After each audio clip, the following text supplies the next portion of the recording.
வருஷத்தின் வாக்குத்தத்த வசனத்தை நாம் தியானிக்க போகிறோம்.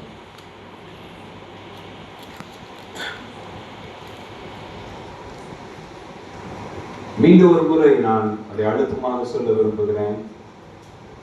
அவர் ஒருவரால் பெரிய அதிசயங்களை செய்கிறவர், ஒருவரும் கிரகிக்க முடியாத பெரிய காரியங்களை அவர் ஒருவராகவே செய்கிறார்.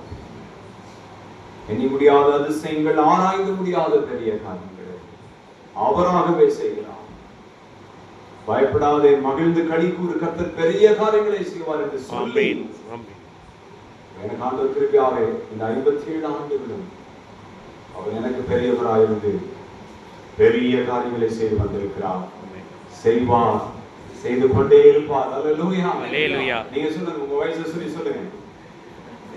என்னுடைய ஆண்டவர் எனக்கு இத்தனை ஆண்டுகளும் பெரியவராயிருந்து பெரிய காரியங்களை செய்து வந்திருக்கிறார். செய்வார், செய்து கொண்டே இருப்பார்.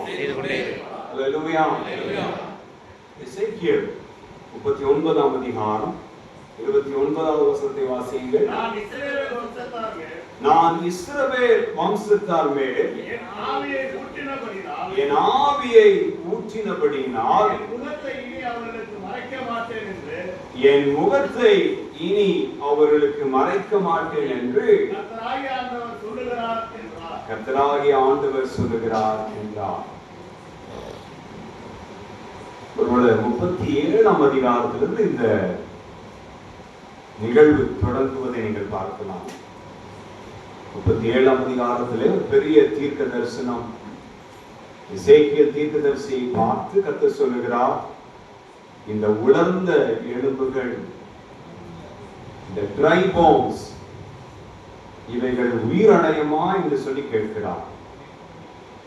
அவர் ரொம்ப சாதுரியமா ஒரு பதில் சொல்லுகிறார்.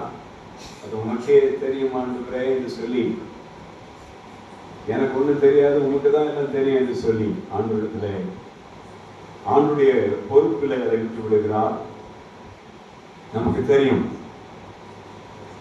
அந்த எலும்புகள் ஒன்றோடு ஒன்று இணைவதும், நரம்புகளும் மாம்சமும் தோலினால் மூடப்பட்டு, பிறகு மீண்டும் எசேக்கியேல் தீர்க்கதரிசி தீர்க்க தரிசனம் உரைத்த போது ஆவி அவளுக்குள் பிரவேசித்ததினாலே சடலங்களாக இருந்தவர்கள் காலூன்றி மகா பெரிய சேனைகளாக மாறுகிறார்கள். அவர்கள் யார் என்றும் கர்த்தர் சொல்லுகிறார். இவர்கள் இஸ்ரவேல் வம்சம் என்று சொல்லுகிறார். ஏற்கனவே காணாமல் போன 10 கோத்திரங்கள், எப்பிராயீம் என்று அழைக்கப்பட்ட யோசேப்பினுடைய இளைய மகனுடைய பெயரினாலே அழைக்கப்பட்ட அந்த 10 கோத்திரங்கள், எப்பிராயீம், மனாசே, அந்த 10 கோத்திரங்கள், சமாரியா என்று சொல்லி அழைக்கப்பட்ட அந்த 10 கோத்திரங்கள் மாத்திரமல்ல, யூதாவும் கொஞ்சம் மீந்து இருக்கிற பென்யமீன் கோத்திரம். ஆக இந்த 2 குழுக்களை, நார்தர்ன் கிங்டம், சதர்ன் கிங்டம் என்று சொல்லி, வடக்கு ராஜ்யம், தெற்கு ராஜ்யம் என்று சொல்லி அவர்கள் பிரிந்து போய்விட்டார்கள். அவளை மீண்டும் அவர் ஒன்றாக்குகிறார்.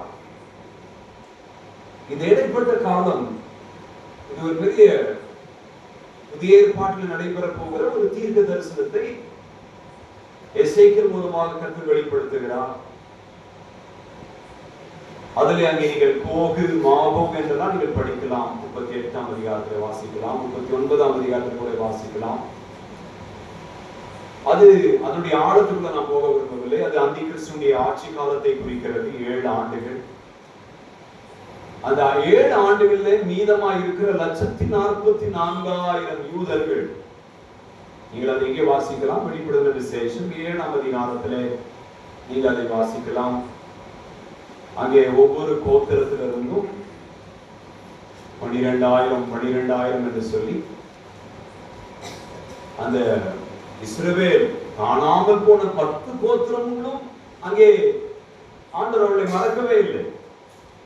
அவரோட அசீரிய மன்னர்களால் 10 கோத்திரமும் காணாமல் போய்விட்டது. 2700 ஆண்டுகளுக்கு முன்பதாக அதிலே சிலரை கொண்டு வந்து இன்றைக்கு இருக்கிற நாகாலாந்து, மிசோரம், மேகாலய பகுதிகளிலே 2700 ஆண்டுகளுக்கு முன்பதாக அசிரிய மன்னர்களால் நாடு கடத்தப்பட்டவர்கள். அதில் கொஞ்சம் பேர் இருந்து இப்ப மீண்டும் அவர்கள் போய்விட்டார்கள். அவர்கள் மனாசே, பெனி மனாசே கோத்திரத்தை சேர்ந்தவர்கள் என்று சொல்லி ஒரு இந்து நாளிதழில் நான் அதை வாசித்தேன் பல ஆண்டுகளுக்கு முன்பதாக. கர்த்தர் இந்த கோத்திரங்களை எல்லாம் மறக்காமல் வெளிப்படுத்தின விசேஷத்துல, குறிப்பாக அந்தி கிறிஸ்துவின் ஆட்சி காலம் முடிந்த பிறகு இந்த 144,000 பேரும் புதிய எருசலேமிலே அவர்கள் பங்கு கொள்வார்கள். அதான் இந்த ரெமனன்ட், மீதியா இருக்கிறவர்கள் என்று சொல்கிறாரே. ரோமர்ல நம்ம அதை வாசிக்கிறோம். மீதியா இருக்கிற ஒரு பங்கு முழுமையாக அவர்கள் ரட்சிக்கப்படுவார் என்று சொல்லுகிறார். அதனுடைய பொருள் அந்த 39ஆம் அதிகாரம் 29ஆம் வசனம், இஸ்ரவேல் வம்சத்தார் மேல் என் ஆவியை ஊற்றினபடியினால் என் முகத்தை இனி அவர்களுக்கு மறைக்க மாட்டேன் என்று கர்த்தராகிய ஆண்டவர் சொல்லுகிறார். இன்னைக்கு புதிய ஏற்பாட்டின் வெளிச்சத்துல நாம் எப்படி புரிந்து கொள்ள போகிறோம்? 120 பேர் மேல் வீட்டறையிலே கூடியிருந்த போது முதலிலே பரிசுத்த ஆவியானவர் அவர்கள் மேல் ஊற்றப்பட்டார். ஊற்றப்பட்டதுடைய விளைவு யூதர்களுக்குள்ளே, இஸ்ரவேலுக்குள்ளே பெரிய சபை வந்துவிட்டது.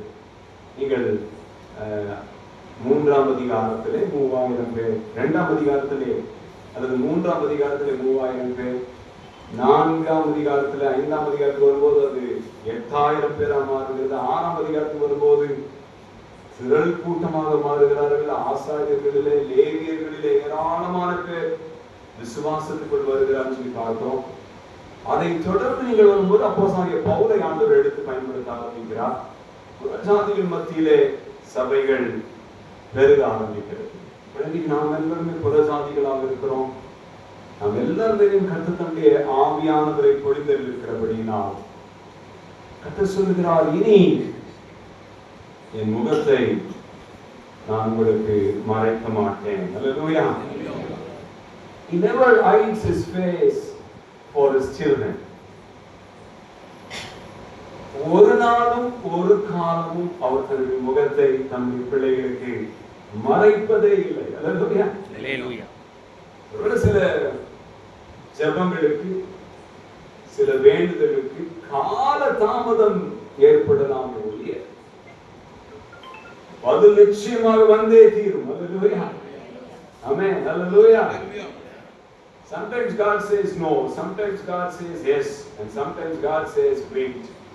சில நேரத்துல வெளிப்படையாக இல்லை என்று சொல்லி விடுவார்.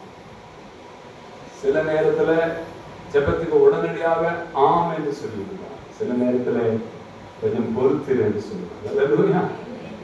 ஆகையினாலே அவர் ஒரு நாளும் தன்னுடைய முகத்தை மறைப்பதே இல்லை. 4ஆம் சங்கீதம் 6ஆம் வசனத்தை வாசித்து பாருங்கள். தாவீது விண்ணப்பமாக கேட்கிறார், கர்த்தாவே உம்முடைய முகத்தின் ஒளியை எங்கள் மேல் பிரகாசிக்க பண்ணும். Hallelujah. And God says, I will not hide my face to you. என்னுடைய முகத்தை நான் உனக்கு மறைக்க மாட்டேன் என்று சொல்லும்போது அதனுடைய பொருள் என்ன? தன்னுடைய ஒளியை, தன்னுடைய முகத்தின் ஒளியை நம்மீது பிரகாசிக்க செய்கிறவர். எல்லாவற்றுக்கும் மேலாக Aaron's blessings, ஆரோனுடைய அந்த ஆசீர்வாதத்திலே நீங்கள் வாசித்து பார்க்கிறீர்கள் என்றால் என்னாகமம் 6ஆம் அதிகாரம் 25ஆம் வசனத்திலே கர்த்தர் தம்முடைய முகத்தை உன்மேல் பிரகாசிக்க பண்ணி உன்மேல் கிருபையாய் இருக்க கடவர். அவருடைய முகத்தை உனக்கு மறைக்க மாட்டேன் என்று சொல்வதனுடைய பொருள், என்னுடைய கிருபை, my grace is sufficient for thee. என் கிருபை உனக்கு போதும். இந்த நாட்களிலே நமக்கு அதிகமாக தேவை என்னன்னா அவருடைய கிருபை. நாம் நிர்மூலமாகாமல் இருப்பது அவருடைய சுத்த கிருபை. அவருடைய முகத்தை, அவருடைய முகத்தின் ஒளியை என் மீதும் உங்கள் மீதும் அவர் பிரகாசிக்க பண்ணுவது என்றால் அவருடைய பொருள் அவருடைய அளவில்லாத கிருபையினாலே, அவருடைய அளவில்லாத இரக்கங்களினாலே நம்மை முடிசூட்டி நம்மை கிருபை மேல் கிருபையாய் நடத்துகிற ஒரு ஆண்டவர். His grace is always sufficient for you and me. அவருடைய கிருபை எப்பொழுதும் உங்களுக்கும் எனக்கும் போதுமானதாக இருக்கிறது. அல்லேலூயா. இங்கே என்னாகமம் 6ஆம் அதிகாரம் 26ஆம் வசனத்தை வாசித்து பார்க்கின்றால், கர்த்தர் தம்முடைய முகத்தை உன்மேல் பிரசன்னமாக்கி, பிரசன்னம் என்றால் presence, my presence shall go with thee. சில நேரத்தில் பரிசுத்த முத்தம் எடுக்கிறது நீங்கள் பார்த்திருக்கலாம், கண்ணத்தோடு கண்ணம் ஒத்தி எடுப்பதை நீங்கள் பார்த்திருக்கலாம். அதை போல ஒரு அர்த்தத்தில் சொல்லப்படுது. கர்த்தர் தன்னுடைய முகத்தை நம்மோடு மேல ஒத்தி முத்தமிட்டு பிரசன்னமாக்கி உனக்கு சமாதானம் கட்டளையிடுவாராக. என் முகத்தை இனி ஒருபோதும் நான் உனக்கு மறைக்க மாட்டேன் என்றால் அதனுடைய ஆழமான பொருள் என்ன? என் கிருபையையும் என்னுடைய சமாதானத்தையும் உன்னை விட்டு நான் விலக்கிக் கொள்ளவே மாட்டேன். My peace and my grace will be in abundance. ஏராளமாய் தாராளமாய் என்னுடைய கிருபையினாலும் என்னுடைய சமாதானத்தினாலும் நான் உன்னை நிறைத்து உன்னை நடத்துவேன் என்று சொல்லுகிறார். அது மாத்திரமல்ல, வெளிப்பட்ட விசேஷம் 1ஆம் அதிகாரம் 16ஆம் வசனத்திலே அவருடைய முகத்தை நீங்கள் பாருங்கள். அவருடைய முகம் வல்லமையாய் பிரகாசிக்கிற ஒரு சூரியனை போல இருந்ததாம். அன்பின் சீடன் யோவான் அவருடைய முகத்தை பார்க்கிறான். என் முகத்தை இனி ஒருபோதும் நான் உங்களுக்கு மறைக்க மாட்டேன். இங்கே வெளிப்பட்ட விசேஷம் 1ஆம் அதிகாரம் 16ஆம் வசனத்திலே சொல்லப்பட்ட அந்த வல்லமையாய் பிரகாசிக்கிற சூரியனை போல இருக்கிற அந்த முகம், அந்த பொருள் என்ன? My power, not only my peace, not only my grace, not only my peace and grace, also my power will be abiding in you. Hallelujah. என்னுடைய கிருபை மாத்திரமல்ல, என்னுடைய சமாதானம் மாத்திரமல்ல, என்னுடைய வல்லமையும். அந்த சூரியனுக்கு எவ்வளவு பிரகாசம் இல்லை, அதை பற்றி நான் ஒருவரும் அதனுடைய சர்க்கம்ஃபரன்ஸ்ல அந்த மேற்பரப்பு, சூரியனுடைய மேற்பரப்பே 5 லட்சம் டிகிரி செல்சியஸ் வெப்பம். செல்சியஸா ஃபாரன்ஹீட் தான் எனக்கு தெரியல, 5 லட்சம் டிகிரி ஃபாரன்ஹீட் தான் நினைக்கிறேன். ஃபாரன்ஹீட் அவ்வளவு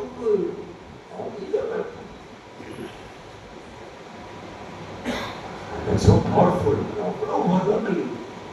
வல்லமையோடு கூட பிரகாசிக்கிறது. அதை போல கர்த்தர் சொல்லுகிறார், முகத்தை நான் உனக்கு நீ மறைக்க மாட்டேன் என்றால் இந்த வல்லமை உன்னோடு தங்கி இருக்கும். வல்லமையை கொண்டு நீ அநேக காரியங்களை செய்வாய். அல்லேலூயா. இந்த பகுதியை எங்கிருந்து தொடங்குகிறார் என்று நீங்கள் பார்த்தீங்க என்றால், எசேக்கியேல் 39ஆம் அதிகாரம் 26ஆம் வசனத்திலிருந்து வேகமாக ஒரு 6 குறிப்புகளை சொல்லி நான் நிறைவு செய்ய விரும்புகிறேன். எசேக்கியேல் 29ஆம் அதிகாரம் 26ஆம் வசனத்திலே அந்த 26ஆம் வசனம் மாத்திரம் 3 காரியங்களை சொல்கிறார் பாருங்கள். எனக்கு விரோதமாய் தாங்கள் செய்த எல்லா துரோகத்தையும் சுமந்து தீர்த்த பின்பு, இஸ்ரவேல் ஜனங்கள் கர்த்தருக்கு விரோதமாய் செய்த அநேக துரோகங்கள், அதில் ஒன்று அவர்கள் விக்கிரகங்களை வழிபட்டது, ஆண்டுடைய கட்டளைகளை கற்பனைகளை விட்டுவிட்டது, ஆண்டுடைய சொற்படி கேளாமல் தாங்கள் இஷ்டப்படி வாழ்ந்த அந்த வாழ்க்கைக்கு தக்கதாக அவைகளை எல்லாம் ஆண்டவர் துரோகம் என்று சொல்லுகிறார்.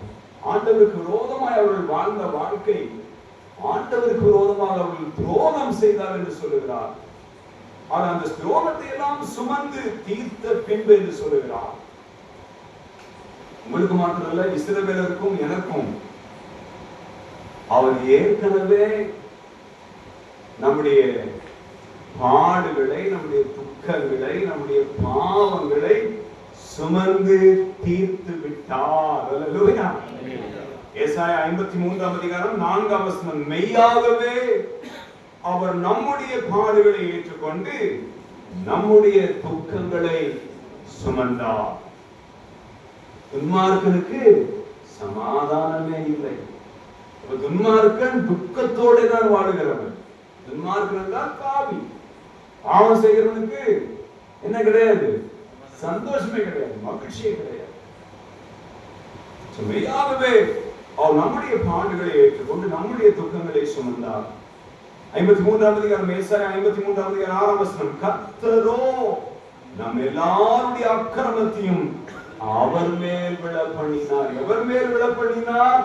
கர்த்தராகிய இயேசு கிறிஸ்துவின் மேல் விழ பண்ணினார்.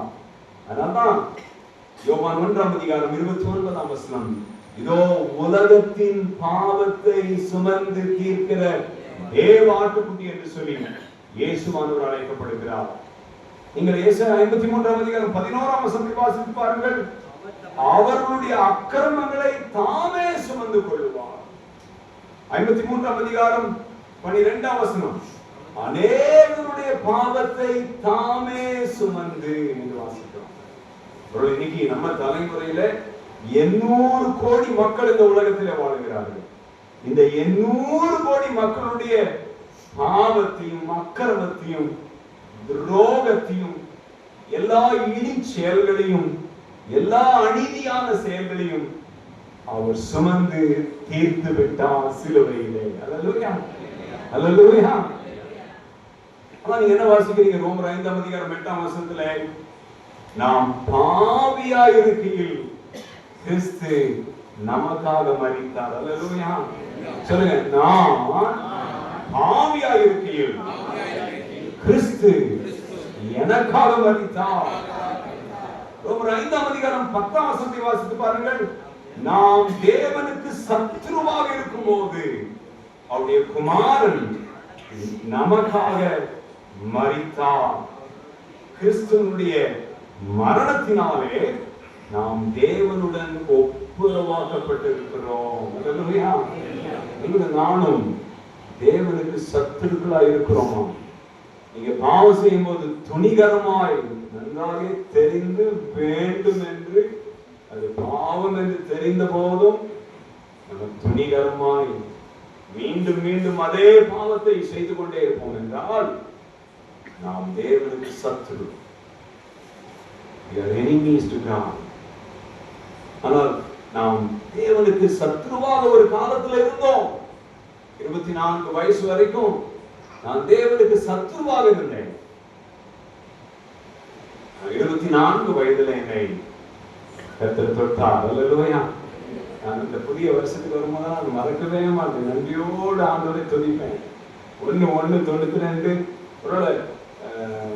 1991 வருஷம் அக்டோபர் 13ஆம் தேதி நான் என்னை ஆண்டவருக்கு ஒப்பு கொடுத்தேன். அந்த நாள் தான் நான் ரட்சிப்பை பெற்றுக்கொண்ட நாள். அது எனக்கு 24 வயசு. பிறகு நான் 1/92 அதிகாலை 5 மணிக்கு தான் முழுகி ஞானஸ்தானம் எடுத்தேன். நான் ஞானஸ்தானம் எடுத்து இப்ப எனக்குரிய 92, 2002, 2012, இப்ப எவ்வளவு? 2022, 32 வருஷம், 32 ஆண்டுகள். அல்லேலூயா. 32 ஆண்டுகளுக்கு முன்பதாக நான் அவருக்கு சத்துருவா இருந்தேன். நான் சத்துருவா இருக்கும்போது அவருடைய குமாரன் எனக்காக உங்களுக்காக மரித்ததினாலே, அந்த கிறிஸ்துவனுடைய மரணத்தினாலே நாம் தேவனோடு கூட தேவனுடன் நாம் ஒப்புரவாக்கப்படும். We have been reconciled with God. That's why we have the privilege to call him Abba Father. அவரை அப்பா பிதாவே என்று கூப்பிடுகிற அந்த புத்திர சுவிகாரத்தை அந்த ஒப்புரவாக்குதலின் மூலமாய் நீங்களும் நானும் பெற்றிருக்கிறோம். அல்லேலூயா. கடவுளை யாரும் அப்பா தான் கூப்பிட முடியாது. அப்பா பிதாவை, பரிசுத்த பிதாவை you cannot address. ஆனால் இன்னைக்கு தைரியமாக பரிசுத்த பிதாவே என்று சொல்லுகிற, அப்பா பிதாவே என்று கூப்பிடுகிற ஒரு பெரிய ஸ்லாக்கியத்தை அவர் நம்மை அவரோடு கூட ஒப்புரவாக்குதினால் அவரை பெற்றிருக்கிறோம். அந்த அவரோடு கூட நாம் ஒப்புரவாக்கப்பட்டிருக்கிறோம்.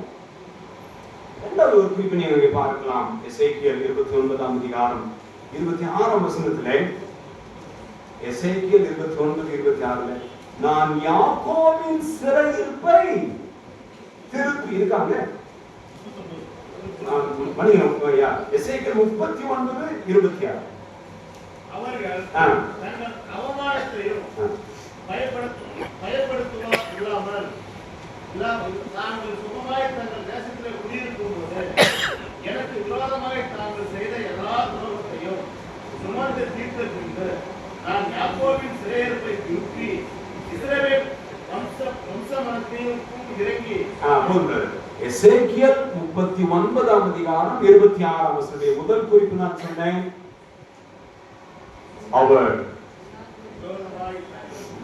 அவருக்கு விரோதமாய் நாம் செய்த அந்த துரோகத்தை அவர் சிலுவையிலே சுமந்து தீர்த்தது மாத்திரமல்ல, நாம் சத்துருவாயிருந்த பொழுது, சத்துருக்களாயிருந்த நாம அவர் தேவனோடு கூட ஒப்புரவாக்கி இருக்கிறார். இரண்டாவது எசேக்கியேல் 39:26, நான் யாக்கோபின் சிறையிருப்பை திருப்பி, உங்களுடைய சிறையிருப்பை அவர் திருப்பி இருக்கிறார். We were in prison. உங்களுக்கு தெரியுமா, நீங்க பாவம் செய்யும் போது உங்களுடைய ஆத்துமா சாகிறது. உங்களுடைய ஆத்துமா சாகிறது மாத்திரமல்ல, உங்களுடைய ஆத்துமா செத்து போன அந்த ஆத்துமாவை உடனடியாக சத்துரு மரணம் பாதாளம் என்கிற சிறையிலே கொண்டு போய் அடைத்து வைத்து விடுகிறான். ஆனால் we have a very good news. நமக்கு ஒரு நல்ல செய்தி உண்டு. யோவான் 8ஆம் அதிகாரம் 36ஆம் வசனத்திலே, குமாரன் விடுதலையாக்கினார், மெய்யான விடுதலை. அல்லேலூயா. குமாரன் உங்களையும் என்னையும் விடுதலையாக்கி இருக்கிறார். ஆகினால் இன்னைக்கு மெய்யான விடுதலையை நாம் அனுபவித்துக் கொண்டிருக்கிறோம். அல்லேலூயா. We can boldly can say, நாம் தைரியமாக நாம் சொல்ல முடியும், நான் மெய்யான விடுதலையை, சொல்லுங்க, நான் மெய்யான விடுதலையை என் ஆவியிலே, என் ஆத்மாவிலே, என் சரீரத்திலே நான் அனுபவிக்கிறேன். அது மாத்திரமல்ல, பெரு சிறையிருப்பை திருப்புவது மாத்திரமல்ல, சிறையிருப்பை திருப்புவதனாலே எனக்கு கிடைக்கிற பலன் என்ன? What is the blessing I receive? என்ன ஆசீர்வாதம்? 14ஆம் சங்கீதம் 7ஆம் வசனம் சொல்லும், கர்த்தர் தம்முடைய ஜனத்தின் சிறையிருப்பை திருப்பும் போது யாக்கோபுக்கு களிப்பும் இஸ்ரவேலுக்கு மகிழ்ச்சியும் உண்டாகும். அல்லேலூயா.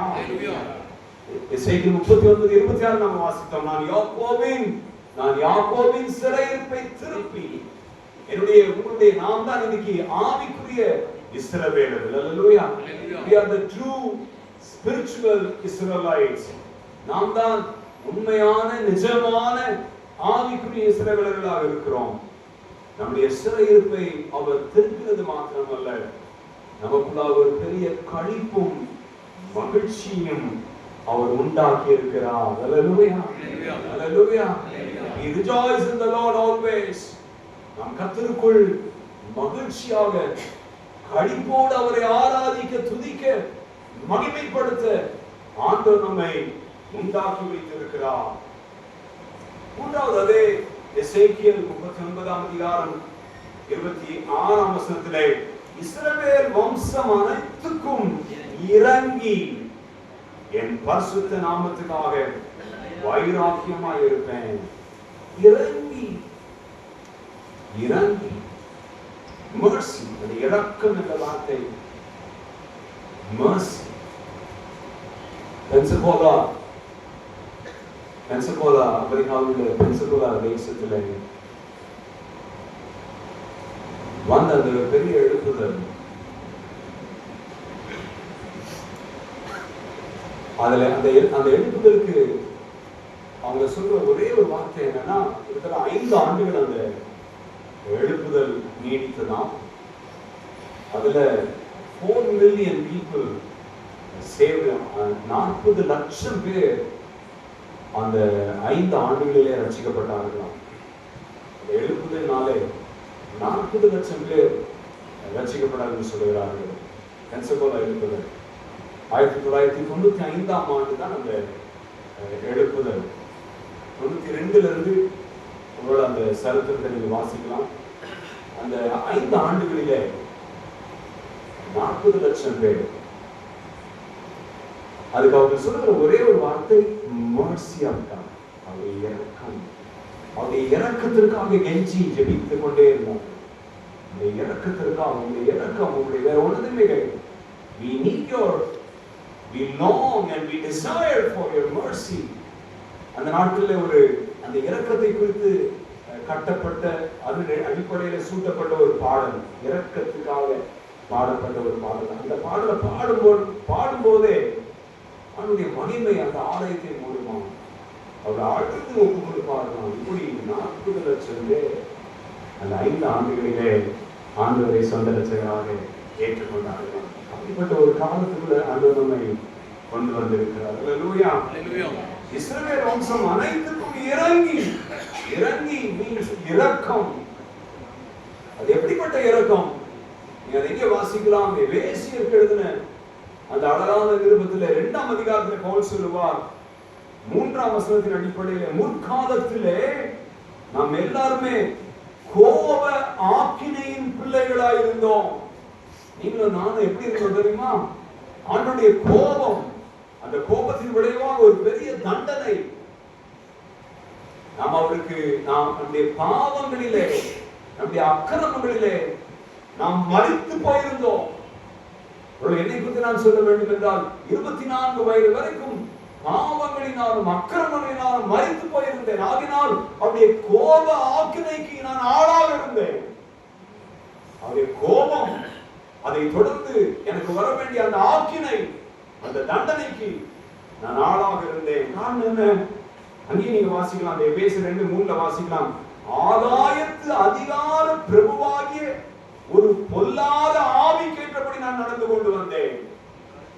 அந்த பொல்லாத ஆவி, ஆகாயத்து பிரபுவாகிய ஒரு பொல்லாத ஆவி, அது என்னை ஆட்கொண்டு, அது என்னை தன்னுடைய கட்டுப்பாட்டுக்குள்ள வைத்து, என்னுடைய மாம்சமும் மனசும் விரும்பினதையே நான் செய்து அக்கிரமங்களினாலும் பாவங்களினாலும் மரித்து போயிருந்தேன்.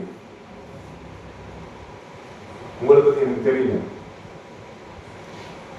நான் அந்த செய்தி எழுதும் போது ஆண்டவருக்கு நன்றி சொன்னேன்.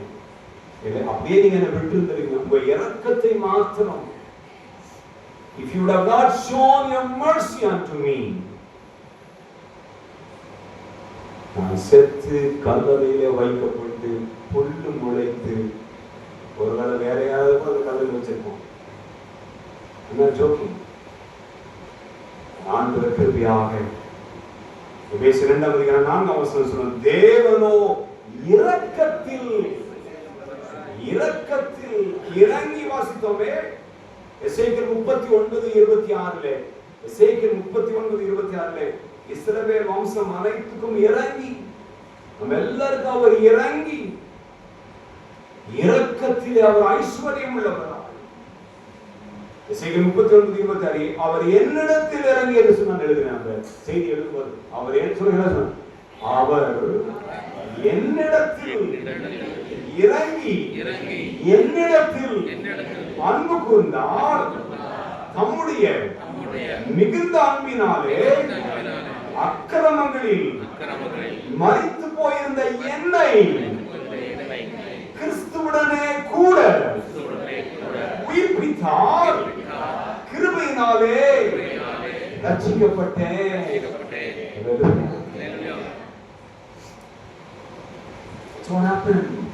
அதான் 24 வயசு நடந்துச்சு. அன்னைக்கு ராத்திரி என்ன நடந்துச்சு எனக்கு தெரியல. ஒரு 7 மணி, அது அக்டோபர் 13ஆம் தேதி 1991ஆம் வருஷம். மிகுந்த அன்பினாலே, அந்த இரக்கத்தில் ஐஸ்வர்யம் உள்ளவர்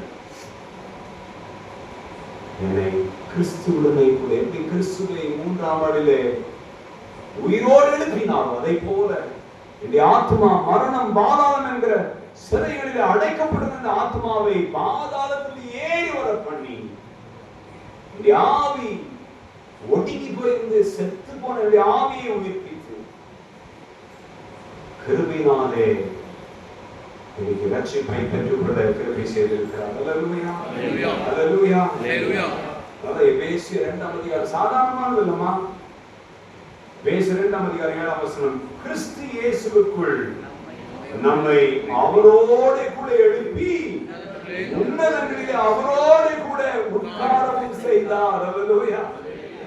என் வெளிப்புற மனிதன் தான் இங்க இருக்கிறான், என் உள்ளான மனிதன் அவரோடு சிங்காசனத்தில் உட்கார்ந்து இருக்கிறான். அல்லேலூயா.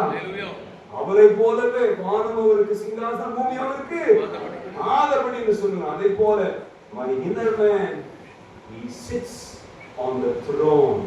எப்படி பிதாவுடைய வலது பாரத்தில் குமாரன் உட்கார்ந்து இருக்கிறாரோ, அதே போல என்னுடைய உங்களுடைய உள்ளான மனிதனை அவர் உயிர்ப்பித்து பிதாவாகிய தேவனுடைய வலது பாரத்தில் குமாரன் எப்படி உட்கார்ந்து இருக்கிறாரோ அது உங்களையும் என்னையும் உட்கார வைத்து அழகு பார்க்கிறார். அல்லேலூயா, அல்லேலூயா.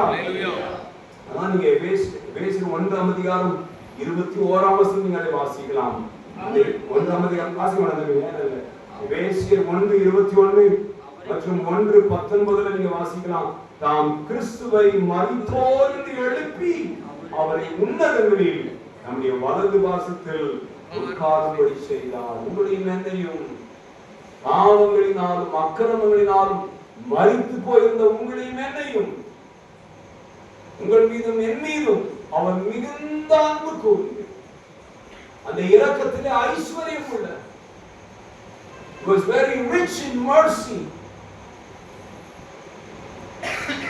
அந்த பிதாவாகிய தேவன் அந்த குமாரனை எழுப்பி அவருடைய வலது பாசத்தில் அவரை உட்கார செய்தது போல உங்களையும் என்னையும் அவருடைய வலது பாசத்தில் உட்கார செய்திருக்கிறார். அல்லேலூயா, அல்லேலூயா. அந்த எசேக்கியேல் தீர்க்கதரிசி புத்தகம் 39ஆம் அதிகாரம் 26ஆம் வசனத்துல ஒரு காரியத்தை சொல்றேன், பரிசுத்த நாமத்துக்காக வைராக்கியமாய் இருப்பேன். பரிசுத்த நாமத்திற்காக வைராக்கியமாய் இருப்பேன். நான் அதை குறித்து அபியானவரே இந்த பரிசுத்த நாமம் யாருடைய நாமம் என்று சொல்லி கேட்டபோது அப்போஸ்தலர் 4ஆம் அதிகாரம் 30வது வசனத்திலே உடைய பரிசுத்த பிள்ளையாகிய இயேசுவின் நாமம் என்ன சொல்லுகிறார் பிதாவாகிய தேவன் எசேக்கியேல் 39:26 என் பரிசுத்த நாமத்திற்காக நான் வைராக்கியமாய் இருப்பேன் என்றார். என் பரிசுத்த பிள்ளையாகிய இயேசு கிறிஸ்துவின் நாமத்துக்காக நான் வைராக்கியமாய் இருப்பேன். என்ன வைராக்கியம்? எதை குறித்து வைராக்கியம்? 2 காரியங்களை குறித்து வைராக்கியமாய் இருப்பேன் என்று சொன்னார். நல்லா கவனிங்க, நாங்கள் 21ஆம் நூற்றாண்டுக்குள்ள பிரவேசித்திருக்கிறோம். 21ஆம் நூற்றாண்டிலே 24 ஆண்டுகளை கடந்து விட்டோம். நம்ம எல்லாருமே ஆச்சரியப்பட்டாங்க. எல்லாருமே ஐயோ 1999ஆம் வருஷம் வரும்போது நம்ம 2000 வருஷத்தை 2K நிறைய பேர் 2K கிட்ஸ், நம்மலாம் 1960 கிட்ஸ், நீங்க தான் 70 kids, 80 kids, 90 kids, 2K kids எல்லாம் சொல்றாங்கல்ல. நம்ம 2K பாப்போமா, 2000 ஆண்டு பாப்போமா, பார்த்துட்டோம். 2000 ஆண்டுல பார்த்து 24 வருஷம் பார்த்துருக்காங்க. 2024 years. இது வந்து ஒரு சில்வர் ஜூபிலி. 21ஆம் நூற்றாண்டு சில்வர் ஜூபிலி ஆண்டு தான் இந்த 25ஆம் ஆண்டு. Very special year. Very special year. இதனால ஆவியான என்னோட பேசினார், இது ரொம்ப சிறப்பான வருஷம் தான். இது ஒரு சில்வர் ஜூபிலி. அல்லேலூயா, சொல்லுங்க. எனக்கு ஜூபிலி ஆண்டுன்னு சொல்லுங்க. ஜூபிலி ஆண்டு, ஜூபிலி ஆண்டு. அல்லேலூயா. ஒருவேளை நீங்க லேவியராகவும் 25ஆம் அதிகாரத்தை கொண்டு போய் வீட்டுக்கு போய் வாசி பாருங்க. அங்க யூபிலி ஆண்டை குறித்து வாசிக்கலாம். அது 50வது ஆண்டு தான் யூபிலி ஆண்டுன்னு அர்த்தம். அந்த யூபிலி ஆண்டுல 3 பெரிய ஆசீர்வாதங்கள் என்னன்னா, ஒண்ணு பரிசுத்தம், இன்னொன்னு விடுதலை, மூன்றாவது யாருக்குமே துரோகம் செய்வது. அதை ஆண்டவர் எதிர்பார்க்கிறார். யூபிலி ஆண்டுக்குள்ள பிரவேசிக்கிறது 25ஆம் ஆண்டு எனக்கு யூபிலி ஆண்டுனா நான் எப்படி நடக்கணும்? பரிசுத்தம், இன்னும் பரிசுத்தம், இன்னும் ஆவி ஆத்மா சரீரத்துல விடுதலையோடு கூட. நீங்க வீட்டுக்கு வாசி பாருங்க. லேவியராக 25ஆம் அதிகாரத்துல 3 குறிப்புகள் இருக்கு. ஒன்னு பரிசுத்தம், யூபிலி வருஷம். லேவியராக 25ஆம் அதிகாரம் 12ஆம் வசனத்துல அந்த யூபிலி ஆண்டே ஒரு பரிசுத்தம். பிறகு லேவியராகமம் 25ஆம் அதிகாரம் 10ஆம் வசனம் அது விடுதலை. லேவியராகமம் 25ஆம் அதிகாரம் 17ஆம் வசனம் யாருக்கும் அநியாயம் செய்யக்கூடாது. நான் கேட்டேன், நான் என்ன அநியாயம் செய்வேன்? நீ யாரை பத்தியும் ஒண்ணு பேசாம பேசுறா, யாரை பத்தி பேசுறாரு, 2 பேர் பேசுறாங்க, அந்த ஊழியக்காரன் பத்தி ஏதோ ஒரு ஊழியக்காரன் பத்தி பேசுறாங்கன்னா ஒண்ணு நீ ஆமா அந்த ஊழியக்காரன், இந்த ஊழியக்காரனுக்கு வேலையா இந்த ஊழியக்காரன் பத்தி தான் பேசுவாங்க. ஆனா நீ தீர்மானம் பண்ண பேசுறேன், இது வரைக்கும் பேசியிருந்தாங்க மன்னிச்சிருக்காங்க. ஊழியக்காரங்க ஊழியக்காரங்க லெவல்ல பேசுவாங்க, நீங்க எந்த லெவல்ல பேசுவீங்க? நான் யாருக்கு என்ன செய்யக்கூடாது சொல்லுங்க? யாருக்கும் அநியாயம் செய்யக்கூடாது. என்ன அநியாயம்? என்ன என்ன அநியாயம்? மற்றவருக்கு விரோதமா நான் பேசும்போது அநியாயம் செய்யும், அவங்களுக்கு துரோகம் செய்யும். யுக்தி ஆண்டுகளை பிரவேசித்திருக்கிறோம். நான் இதை பத்தி யோசிச்சிருந்தேன். சொன்னார் 6 வருஷம், 6 years, 6 வருஷம். லேவியராகமம் 25ஆம் அதிகாரம் 3ஆம் வசனம் வாசிங்க. லேவியராகமம் 25 3ஆம் அதிகாரம் 6ஆம் வசனம். 6 வருஷம் உன் வயலை விதைத்து உன் திராட்சை தோட்டத்தை கிளை கழித்து சேர்ப்பாயா. நல்லா கவனிங்க. It has a greater inner meaning. நான் சொன்னேன் 2019 கொரோனா வந்துச்சாங்க. 2019 20 21 22 23 24 6 வருஷம் பெரிய அளவில் நான் ஊழியம் செய்ய முடியல. இப்போ செஞ்சேன். கந்தமால் போனேன், கடலூர் மஞ்சநாயகர் மைதானத்தில் பெரிய கூட்டம். இப்போ போன வருஷம் கூட அசாம் போனேன், நிறைய சர்ச் கன்வென்ஷன்ஸ் போனேன். ஆனால் திறந்த வழியில பெரிய அளவில் சுவிசேஷம் சொல்வதற்கு முடியாமல் போயிடுச்சாங்க. 6 வருஷம் போச்சா? 6 வருஷம் இருக்காங்க. லேவியராகமம் 25 3ல 6 வருஷம் இருக்காங்க. அந்த 3ஆம் வருஷம் 2 குறிப்பு இருக்கு. ஒன்று வயல், இன்னொன்று திராட்சை தோட்டம். வயல் இந்த உலகம். யோவான் 4ஆம் அதிகாரத்தில் சொல்றார், இதோ வயல் நிலங்கள் இப்பொழுதே அறுவடைக்கு ஆயத்தமா இருக்கிறது. விதைக்கிறவனும் அறுக்கிறவனும் தன்னுடைய பலனை பெற்றுக்கொள்ள போகிறான். So that's gospel too in the open air. வயல் சொன்ன எதை குறிக்குமா? வயல் எதை குறிக்குமா? உலகத்தை குறிக்கிறது. உலகத்துல போய் மற்றவர்களுக்கு சுவிசேஷம். இப்ப நீங்க பக்கத்துல பார்த்து யாரும் சொல்லுங்க, பக்கத்துல பார்த்து சொல்லுங்க, இந்த வருஷம் யாருக்காவது ஒரு ஆளுக்காவது சுவிசேஷம் சொன்னீங்க. அல்லேலூயா, அல்லேலூயா. சரி, வயல் உலகத்தை குறிக்கிறது. நாம் அதில் விதைக்க போகிறோம். ஆண்டவர் 11 பட்டணம், இந்த வருஷம் 11 பட்டணத்துல இந்த மாவட்டத்துல காட்டுமன்னார் கோயில், விருதாச்சலம், வெட்டக்குடி, தமிழகத்துல திண்டுக்கல், திருப்பூர், பிறகு செங்கல்பட்டு, வட இந்தியாவில் குஜராத்தில் உள்ள காந்தி நகர், ராஜஸ்தானில் உள்ள ஜெய்ப்பூர், பஞ்சாபில் உள்ள லூதியானா, அருணாச்சல பிரதேசத்தில் உள்ள ஈட்டா நகர், தென்னிந்தியாவில் கேரளாவில் உள்ள கோழிக்கூட ஆகிய 11 பட்டணங்களிலே விதைக்கிறதுக்கு மாத்திரமல்ல, திராட்சை தொழில் என்ன பண்ணுவாங்க? கிளையை நறுக்கணும். அதையும் நீங்க வாசிக்கலாம். யோவான் 15ஆம் அதிகாரம் முதல் 3 வசனம். அங்க என்ன சொல்லப்படுகிறது? கிளை நறுக்கிறது எதோட ஒப்பிடப்படுகிறதுமா? ஒப்பிடப்பட்டு உபதேசிக்கிறது, சபைக்கு வேண்டிய உபதேசம் சொல்லுங்க. Both you have a greater responsibility. இந்த 6 ஆண்டுகள் நமக்கு முன்பாக இருக்கிற 6 ஆண்டுகள், 6 ஆண்டுகளிலே எசேக்கியேல் 39:26 என் பரிசுத்த நாமத்திற்காக நான் வைராக்கியமாய் இருப்பேன். என் பரிசுத்த பிள்ளையாகிய இயேசு கிறிஸ்துவின் நாமத்திற்காக நான் வைராக்கியமாக இருந்தேன். ஒரு 6 ஆண்டுகளை, 7வது ஆண்டு யூபிலி வருஷம். 6 ஆண்டு என்னது? விதைக்கிறது, கிளை நறுக்கிறது. திராட்சை தோட்டம் சபை. ஒரு சபையும் நமக்கு முடியும். சபையும் சொல்ல வேண்டிய உபதேசம், சபைக்கு தான் எழுப்புதல். எழுப்புன்னு சொல்லி யாருக்கு எழுப்புதல்? இன்னும் சுவிசேஷமே கேட்கல, அவங்களுக்கு எழுப்புதல் கிடையாது. ஏற்கனவே எழுப்புதல் அடைந்து நனைஞ்சி காஞ்சி உலர்ந்து போன எலும்புகளை போல இருக்கிறாங்களே, அவங்களுக்கு தான் எழுப்புதல். அவங்களுக்கு உயிர் மீட்சி அவங்களுக்கு எவங்களுக்கு அது சுவிசேஷம் சொல்லுங்க. நான் அப்ப வயல்ல விதை விதைக்கிறோம்னா சுவிசேஷம் அறிவித்தல், ராஜ செடியில கிளை கழித்தல்னா உபதேசம். சபைக்குதான் விசேஷம், அதனால வெளிப்படுத்தின விசேஷம். அது யாரு சொன்னாரு? ஒரு ஜாதிகளுக்கு இல்ல, 7 சபைகளுக்கு சொன்னாரு. 7 சபைகள் சொல்லுங்க. விசேஷம் அப்படின்னா உபதேசம், அது சபைக்கு. சுவிசேஷம் ஒரு ஜாதிகள். அல்லேலூயா. அப்படியே நான் ஞானத்துக்கு வந்தேன். நான் ஒரு தீர்மானம் பண்ணுறேன். ஏஎல்சிலாம் 65 வயசுல ரிட்டைர்மெண்ட். நான் 65 வயசுல ரிட்டைர்மெண்ட் பண்ணுறேன். 65 கணக்கு வரலையாங்க. 6 வருஷம் 57 அப்படியே வந்து இருக்கு. அவ்வளோ இன்னும் 3 வருஷம் கொடுக்குறேன். வாசிங்க லேவியராகமம் 25ஆம் அதிகாரம் 21, 22 வாசிங்க. நான் 6 வருஷத்தில் உங்களுக்கு ஆசீர்வாதத்தை அனுகிரகம் பண்ணுவேன். 6 வருஷத்துல ஆசீர்வாதத்தை அனுகிரகம் பண்ணுவேன். அது உங்களுக்கு 3 வருஷத்தில் பலனை தரும். அது அடுத்த 3 வருஷத்தின் பலனை தரும். நீங்கள் 8ஆம் வருஷத்துல விதைத்து 8ஆம் வருஷத்துல விதைத்து 9ஆம் வருஷம் மட்டும் 9ஆம் வருஷம் மட்டும் பழைய பலனிலே சாப்பிடுவீர்கள். அல்லேலூயா.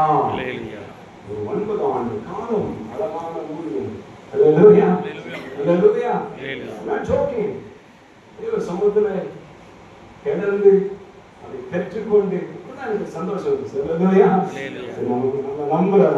சொல்லுங்க, இன்னும் எங்க மேல நம்பிக்கையா இருக்கு. அல்லேலூயா. அப்படி சொல்லுங்க, நெஞ்சு மேல கை சொல்லுங்க. இன்னும் எங்களை நம்புவதற்காக ஒரு கோடி ஸ்தோத்திரம். ஒரு கோடி ஸ்தோத்திரம். Very important years. இது ஒரு யூபிலி ஆண்டு நமக்கு. விடுதலை நாயகன் வெற்றியை தருகிறார், எனக்குள்ளே இருக்கிறார், என்னே ஆனந்தம். விடுதலை ஆண்டவன் வெற்றியை தருகிறார், எனக்குள்ளே இருக்கிறார், என்னே ஆனந்தம். நான் பாடி பாடி மகிழ்வேன், தினம் ஆடி ஆடி துதிப்பேன். நான் ஆடி பாடி மகிழ்வேன், தினம் ஆடி ஆடி மகிழ்வேன்.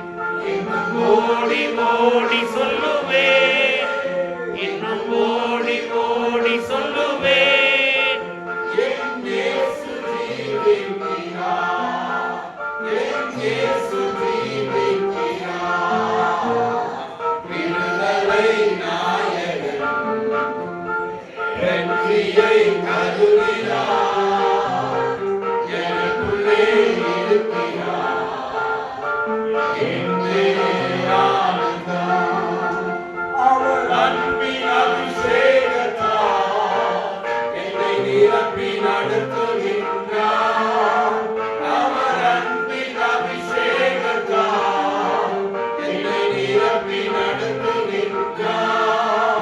சாத்தானின் வலிமையல்ல, சாத்தானின் வலிமையல்ல, அதிகாரம் எனக்கு தந்தார், அதிகாரம் எனக்கு தந்தார். விடுதலை நாயகன் வெற்றியை தருகிறார், எனக்குள்ளே இருக்கிறார், என்னே ஆனந்தம். அல்லேலூயா.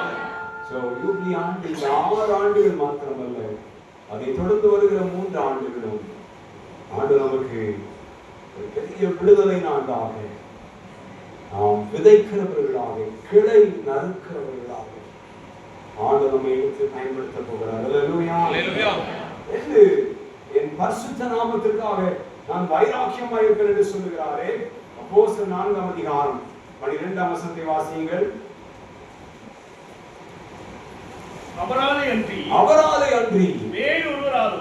வேறொருவராலும் ரட்சிப்பில்லை ரட்சிப்பல் இல்லை, நாம் ரட்சிக்கப்படும்படிக்கு வானத்தின் கீழெங்கும் மனுஷர்களுக்குள்ளே அவருடைய நாமமே அல்லாமல், இயேசு கிறிஸ்துவின் நாமமே அல்லாமல் வேறொரு நாமம்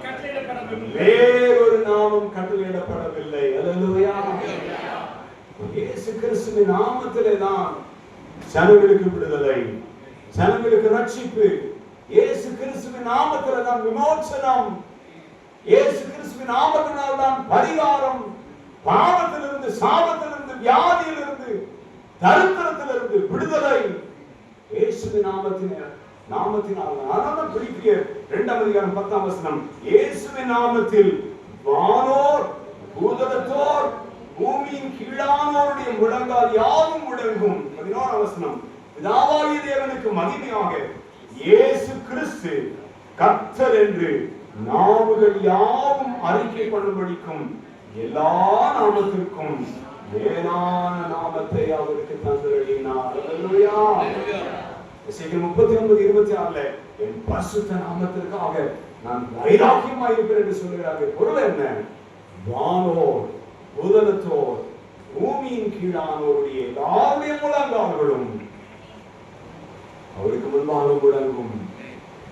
இயேசு கர்த்தர் என்று எல்லா நாமங்களும் அறிக்கைப்படும். ஆகினால் நான் எல்லா நாமத்திற்கும் மேலான நாமத்தை அவருக்கு தந்தரளித்து மாத்திரமல்ல, அதன் மேல் ஒரு வைராக்கியமாக வருகிற இந்த 9 ஆண்டுகளும் பெரிய காரியங்களை செய்ய போகிறார். அல்லேலூயா. அது மாத்திரமல்ல, அப்போஸ்தலர் 4ஆம் அதிகாரம் 9ஆம் வசனம்.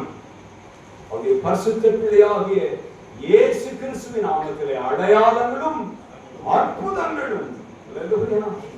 அது மாத்திரமல்ல, குணமாக்கும். ஆகையால் அற்புதங்களும் அடையாளங்களையும் செய்யும் சக்தியின் வரம், குணமாக்கும் வரங்கள் இயேசுவின் நாமத்திலே இந்த நாட்களிலே நடைபெறும். அல்லேலூயா. இன்னைக்கு ராத்திரியே நடைபெறும். அல்லேலூயா. If you trust, if you believe, உங்களுடைய பலவீனத்தோடு, வியாதியோடு, ஏதோ ஒரு குறிப்பிட்ட வியாதியோடு நீங்க வந்திருப்பீர்கள், God says, I will heal you. என்னுடைய குணமாக்கும் வல்லமை, என்னுடைய சுகமளிக்கும் வல்லமை உங்களுடைய சரீரத்திலே பாய்ந்து உன்னை சுகமாக்கும். அல்லேலூயா. Whether it is diabetes, whether it is arthritis, whether it is kidney failure, whether it is cancer, anything. என்றால் அவையெல்லாம் ஒரு பெயர் தான். அந்த பெயர் எல்லாமே இயேசு என்கிற பெயருக்கு மட்டும்தாக முடங்கியாக வேண்டும். அல்லேலூயா. அல்லேலூயா. அல்லேலூயா.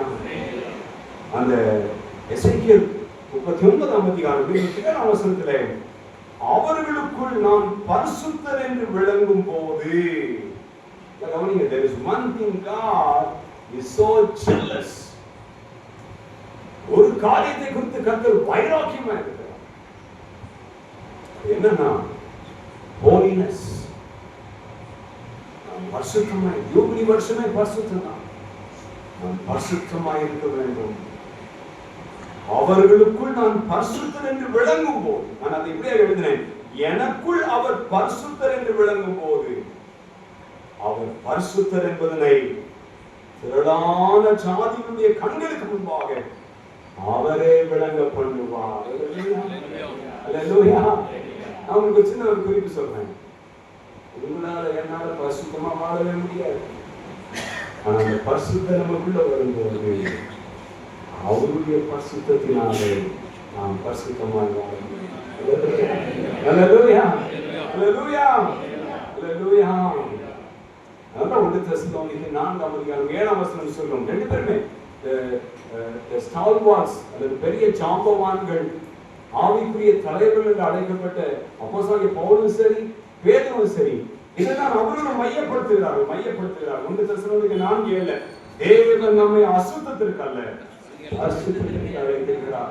1 பேதுரு 1ஆம் அதிகாரம் 15-16 வசனங்களிலே உங்களை அழைத்தவர் பரிசுத்தராய் இருக்கிறது போல நீங்களும் உங்கள் நடக்கைகள் எல்லாவற்றிலும் பரிசுத்தராயிருங்கள். நான் பரிசுத்தராகியால் நீங்களும் பரிசுத்தராயிருங்கள் என்று எழுதியிருக்கிறதே. அல்லேலூயா. அல்லேலூயா. எனக்குள் அவர் பரிசுத்தர் என்று விளங்கும் போது எசேக்கியேல் 39:28 படி என்னையும் உங்களையும் நம்முடைய சுய தேசத்திலே, அதாவது நம்முடைய சுய தேசம் என்பது எபிரேயர் 11:14 படி அங்க எப்படி வாசிக்கிறோம்? இப்படி அறிக்கை எடுக்கிறவர்கள் எபிரேயர் 11:13 படி நாங்கள் பூமியின் மேல் அந்நியர்களாக பரதேசிகளாக இருக்கிறோம் என்று அறிக்கை எடுக்கிறவர்கள் எபிரேயர் 11:14 படி சுய தேசத்தை நாடி போகிறவர்கள் என்று தெரியப்படுத்துகிறார்கள். எபிரேயர் 11:16 படி அந்த சுய தேசம் என்பது மேன்மையான பரமதேசத்தை குறிக்கிறது. எபிரேயர் 12:22 படி ஜீவனுள்ள தேவனுடைய நகரமாகிய பரம எருசலேம் அதை குறிக்கிறது. எபிரேயர் 11:16 படி சுய தேசம் பரமதேசம் என்பது ஒரு அழகான நகரம். எபிரேயர் 11:14 ஒரு நகரத்தை எனக்கும் உங்களுக்கும் அவர் ஆயத்தம் பண்ணி வைத்திருக்கிறார். வெளிப்படுத்தின விசேஷம் 21ஆம் அதிகாரம் 2ஆம் வசனத்தின்படி அந்த சுயதேசம் பரமதேசம் நகரம் என்பது புதிய எருசலேமாகிய பரிசுத்த நகரத்தை குறிக்கிறது. 22:10 படி தேவனுடைய மகிமை அடைந்த எருசலேமாகிய பரிசுத்த நகரம் என்று அது அழைக்கப்படுகிறது. அந்த பரிசுத்த நகரத்துக்குள் நிச்சயமாய் உங்களையும் என்னையும் கொண்டு போய் சேர்ப்பார். அதனுடைய பொருள் அந்த எசேக்கியேல் 39:28 நம்ம வாசித்தோமே, சுயதேசத்திலே. யாருக்குரிய அர்த்தம்?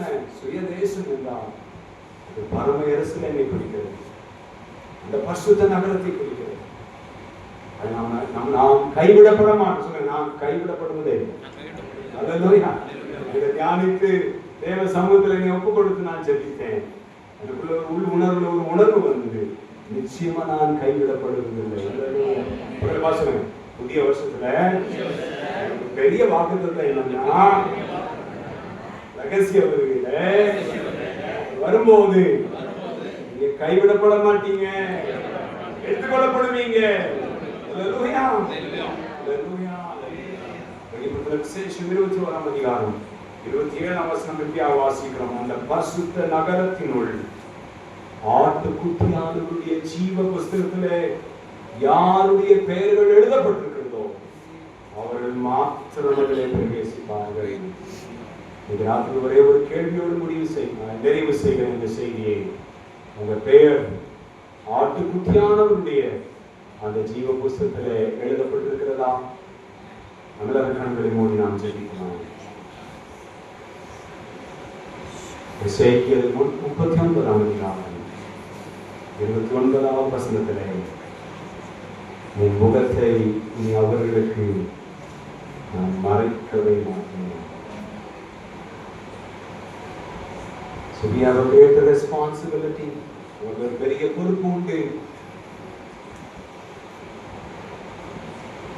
வயலிலே விதைக்க வேண்டும், திராட்சை கிளையிலே கிளை நறுக்க வேண்டும், சுவிசேஷம் அறிவிக்க வேண்டும், உபதேசத்துக்குள்ளாக ஜனங்களை நடத்த வேண்டும். இதற்காக நமக்கு சீரான ஒரு ஜெப வாழ்க்கை தேவை. ஒருவரை வருகிற நாட்களிலே காலை 4:30 மணியிலிருந்து 5:30 மணி 1 மணி நேர ஜெபம். காலையில் எழுப்பி ஏறெடுக்க போகிறோம். சில குறிப்புகளை நான் எப்பொழுதும் வாட்ஸ்அப்ல போடுற மாதிரி நான் அந்த மெசேஜ் பண்ணுவேன். அது மாத்திரமல்ல, இந்த 11 பட்டணங்களிலே சுவிசேஷம் அறிவிப்பதற்கு ஒரு பட்டணத்துக்கு நமக்கு 2 லட்சம் ரூபாய் தேவை. 22 லட்சம் ரூபாய் ஆண்டவர் அவர் தீர்மானித்து கொடுத்தார். அந்த 22 லட்சம் ரூபாயும் ஆண்டவர் நம்முடைய பல வழிகளை திறந்து அவர் கொடுக்க போகிறார். நம்ம அதற்காக நம்ம ஜெபிக்க போகிறோம். நாம் அநேகரை சந்தித்து கேட்க போகிறோம். அதனால ஆண்டவர் கேட்கக்கூடாதுன்னு சொன்னார், நான் கேட்க மாட்டேன்னு சொல்லிட்டேன். பிறகு அசாமுக்கு போகும்போது we have only 5,000 in our account. ஆண்டவர் கேளுன்னு சொன்னார், கேட்டேன். நாங்க ஏர்போர்ட் போயிட்டு இருக்கிறோம், எனக்கு எவ்வளவு வந்துச்சுன்னா தெரியாது. அண்ணன் சொல்றாரு, எல்லாம் வந்துச்சுன்னா விரைவா இருக்கணும், மீதம் 13,000 ரூபாய் கையில் இருக்குன்னு சொன்னார். இங்க இருக்கிற ஒரு அண்ணன் சாட்சியா இங்க இருக்கிறாங்க, அவங்க பேர் ஒய் ராஜன். இந்த ஊழியம் ஆரம்பித்த நாட்களில் அவங்க தான் என்ன சொன்னாங்க, நீங்க கேட்கணும், எல்லாத்துக்கிட்டையும் நீங்க வீட்டில் போய் வாங்குங்கன்னு சொன்னாங்க. That's how it started. அது வரைக்கும் ஸ்டேடியம் கேட்டு பாருங்க, யாரையும் வாங்கக்கூடாதுன்னு சொல்லி. And God spoke through him. And we started asking people and people came like anything. சொன்னீங்க இந்த 22 லட்சம் ஆண்டவருக்கு ஜிலேபி மாதிரி. அல்லேலூயா. ஆண்டவருக்கு சாதாரணமா கொடுத்துருவார். அல்லேலூயா. இந்த வருஷத்துல நம்ம இந்த 11 பட்டணங்களிலும் அப்படி நம்ம பாடுங்க, ஆடி பாடி துதிச்சு நம்ம சுவிசேஷம் சொல்ல போறோம். அல்லேலூயா. விடுதலையின் சுவிசேஷத்தை விடுதலையோடு கூட சொல்ல போகிறோம்.